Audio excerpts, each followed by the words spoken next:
উদ্দেশ্য বলছে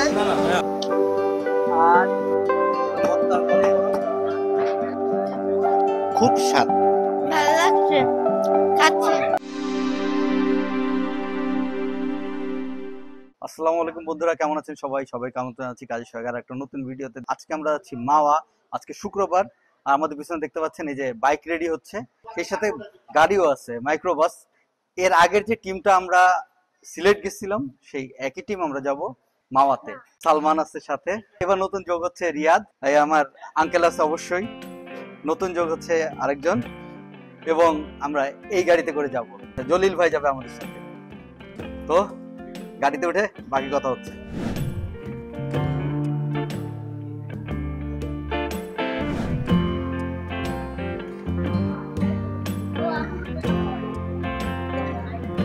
আজকে আমি সামনে, বিসমিল্লাহ। সিলেট বাহিনী আবার রওনা দিচ্ছে। আপনাদের চান গ্লাস নাই? চান গ্লাস আনতে ভুলে গেছি।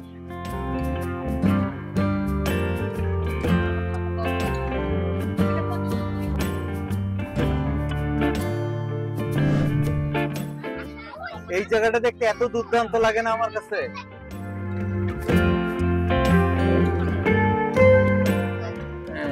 আমরা হানি ফ্লাইওভারে উঠে গেলাম।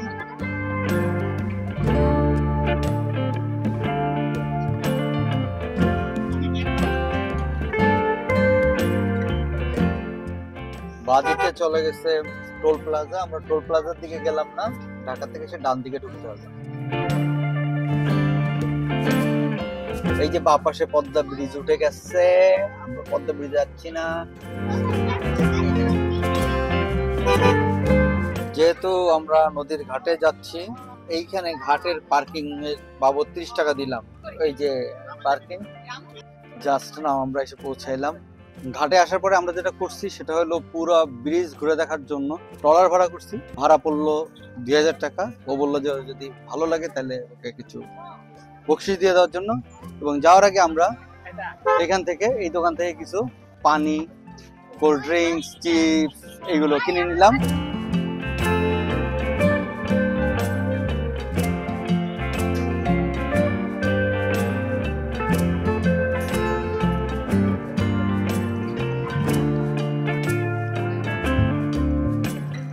আমরা এখন আমাদের এই যে জাহাজে উঠতেছি। বন্ধুরা, পরন্ত বিকেলে আল্লাহর নাম নিয়ে আমরা রওনা দিলাম আমাদের ভাড়া করা ট্রলারে করে পদ্মা ব্রিজের ওপারে যাওয়ার জন্য।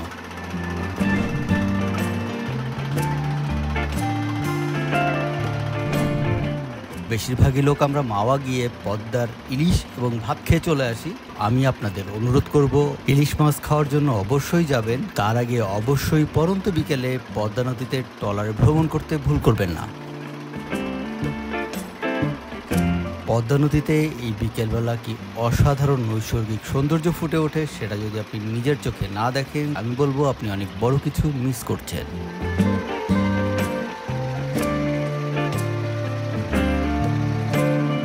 বন্ধুরা, কথা বলতে বলতে এরই ভিতরে আমরা চলে আসলাম পদ্মা ব্রিজের নিচে।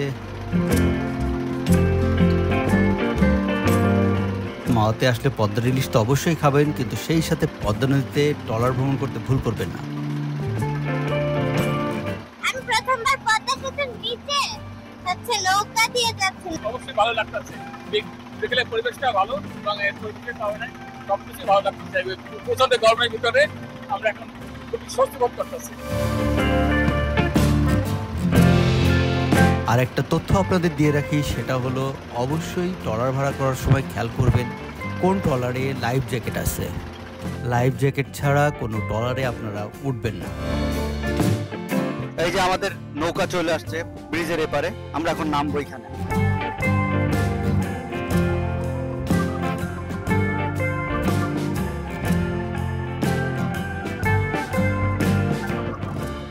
অসাধারণ একটা জায়গা, যে সূর্য ডুবতেছে এখানে। মোটামুটি পদ্মার এই পারে যারা, তারা বেড়াতে আসে, আমরাও এই পারে বেড়াতে আসছি, ঠিক পদ্মা ব্রিজের নিচে। অসাধারণ অসাধারণ একটা টুরিস্ট স্পট হিসেবে গড়ে উঠছে। এখানে আমাদের 10 মিনিটের ব্রেক দেওয়া হয়েছে। এতক্ষণ ভুলেই গেছিলাম যে আমি আমার চেহারা দেখাবো। যা হোক, এখন আমি আমার চেহারা দেখাচ্ছি। আমার পেছনে পদ্মা ব্রিজ, আমাদের আসতে সময় লাগলো হলো বেশ অনেকক্ষণ, 40 মিনিটের মতো লাগছে। মাথার উপর থেকে গাড়ি চলে যাচ্ছে পদ্মা ব্রিজের উপর দিয়ে। যে এইখানে এসে পদ্মা ব্রিজ শেষ হয়ে গেছে, উঠতেছে এবং নামতেছে পদ্মা ব্রিজে। প্রচুর বাইকার বাইক নিয়ে এখানে বেড়াইতে আসছে, এটা কিন্তু ভালোই। এখানে কিছু ছোট ছোট দোকান আছে, আপনার ইচ্ছা করলে সব দোকান থেকে আইসক্রিম, ফুচকা, চিপস, শরবত এগুলো খাইতে পারেন। এই পারে আমাদের ঘোরা শেষ, এখন আমরা আবার চলে যাচ্ছি। যেহেতু সানলাইট পড়ে যাচ্ছে, বেশিক্ষণ আর থাকা গেল না। এই আলো থাকতে থাকতে আমাদের আবার ওই পারে যেতে হবে। ওই পারে গিয়ে আবার খাওয়া দাওয়ার ব্যবসা আছে। ওইখানে যে লাইট গুলো আছে ওই লাইট পর্যন্ত আমাদের যেতে হবে। এখানে বক উড়ে যাচ্ছে, এখন বাজে হলো 6:30, মানে আর 4-5 মিনিটের ভিতরে আজান দিয়ে দিবে। তা এই সন্ধ্যার শেষের দিকে এই গরমে বেশ একটা ঠান্ডা ঠান্ডা আবহাওয়া, নদীর ভিতরে সুন্দর বাতাস, মাথার উপরে পদ্মা ব্রিজ, আর আমরা যাচ্ছি এখন পদ্মা নদীর ওই পারে। আল্লাহ ভরসা, ফিয়ামানিল্লাহ।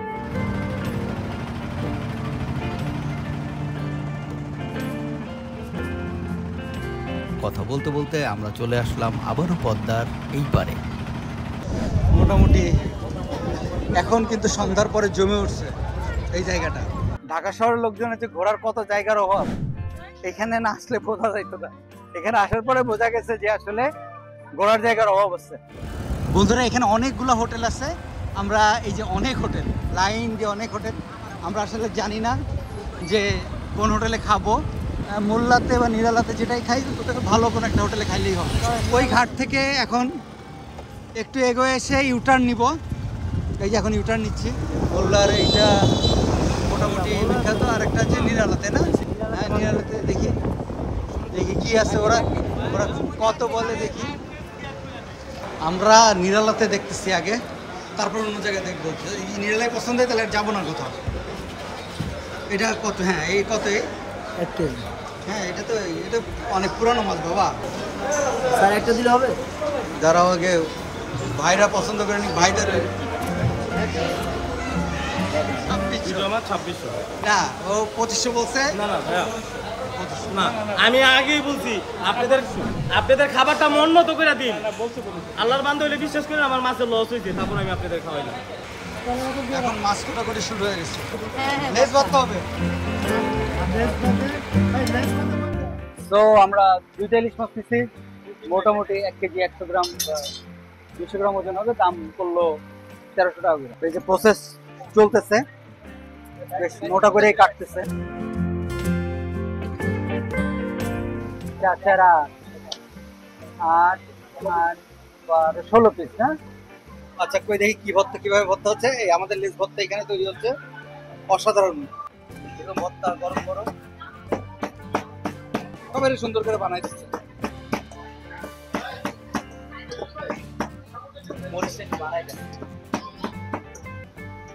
ওটা তো নিশ্চয়ই কেন লাগে না।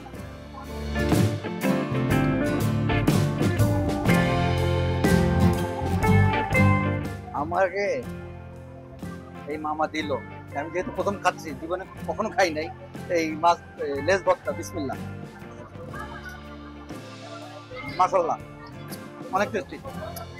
এই যে আমাদের সালাদ ভর্তা, সালাদ ভর্তা, এই মাছ কি সব চলে আসছে আমাদের। এই যে আমাদের মাছ, ভাত, আলাদা রেখে দেন, বেগুন ভাজি, এখানে বিভিন্ন রকম ভর্তা আছে। এই যে ভর্তা, ডাল। বিসমিল্লাহ। বন্ধুরা, এবার আসেন আমরা আমাদের মাওয়া যাওয়ার একটা খরচের হিসাব আপনাদের দেই। মাওয়া যেতে আমাদের গাড়ি ভাড়া পড়ে বিকাল 3টা থেকে মাওয়া থেকে ফেরত আসার আগ পর্যন্ত 4500 টাকা। এটা 12 সিটের মাইক্রোবাস ছিল এবং আমাদের সাথে একটা মোটরসাইকেল ছিল। এছাড়া আমাদের রাতের খাবারে খরচ হয়েছে 5000 টাকা এবং নৌকা ভাড়া ছিল 2100 টাকা। গড়ে আমাদের মাথা পিছু খরচ হলো 892 টাকা।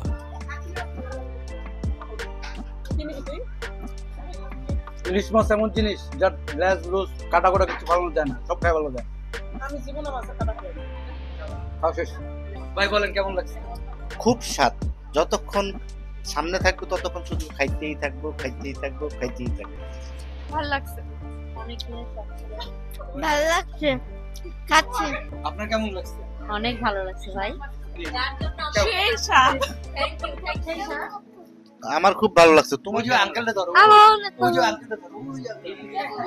ক্রিসমাস বাজার লেস ভর্তা সেই স্বাদ, এত স্বাদ কেড়ে। বন্ধুরা, মাওয়া ট্যুরের ভিডিও ছিল এতটুকুই। তার আগে আমাদের এই ভিডিওটি যদি ভালো লেগে থাকে তাহলে অবশ্যই লাইক, শেয়ার, কমেন্টস, সাবস্ক্রাইব করতে ভুলবেন না। আমাদের সাথেই থাকবেন। দেখা হচ্ছে আমাদের পরবর্তী ভিডিওতে। সেই পর্যন্ত সবাই ভালো থাকুন, সুস্থ থাকুন। আল্লাহ হাফেজ। মাছ নেওয়ার পরে এরকম একটা টোকেন দেয়, ওই টোকেনটা জমা দিয়ে মাছের দামটা দিয়ে দিতে হবে।